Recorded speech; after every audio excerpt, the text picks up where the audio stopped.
তেঁতুল গাছ সকল অংশে ব্যবহার করা হয়। তেঁতুল গাছের কোনো অংশ ফেলানি না, তেঁতুল কোনো না কোনো অংশে এটা ব্যবহার করা হয়। তেঁতুল ছাল বাকড় ফুল ফল সব কিছু আমরা ব্যবহার করতে পারি। এই যে কাঁচা তেঁতুল সব কিছু আমরা ব্যবহার করতে পারি।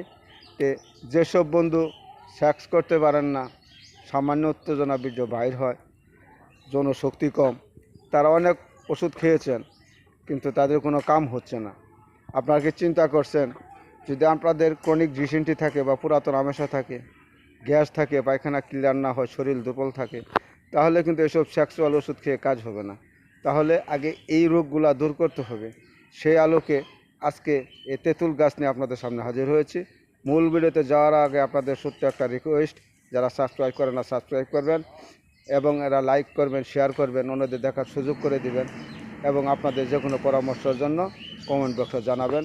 এই তেঁতুল পাতা আপনাদের কোনো এক ডিসেন্ট্রি এবং পুরাতন আমাশা গ্যাসের জন্য খুব সুন্দর কাজ করে।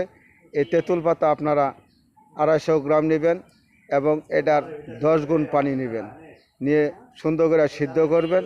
সিদ্ধ করে যখন পানিটা 4 ভাগের 1 ভাগ থাকবে, যেমন 10 কেজি পানি 2.5 কেজি থাকবে, তাহলে এই 2.5 কেজি পানিটা আপনারা ছেঁকে নেবেন।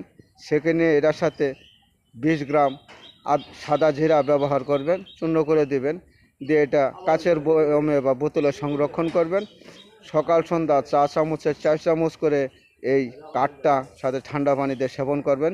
এভাবে যদি আপনারা সেবন করতে পারেন, তাহলে যেসব বন্ধুর পুরাতন আমাশা আছে, পেটটা ব্যথা করে, কখনো পায়খানা শক্ত কখনো নরম, গ্যাস হয় এবং জ্বর হয়, তাদের সুন্দর কাজ করবে।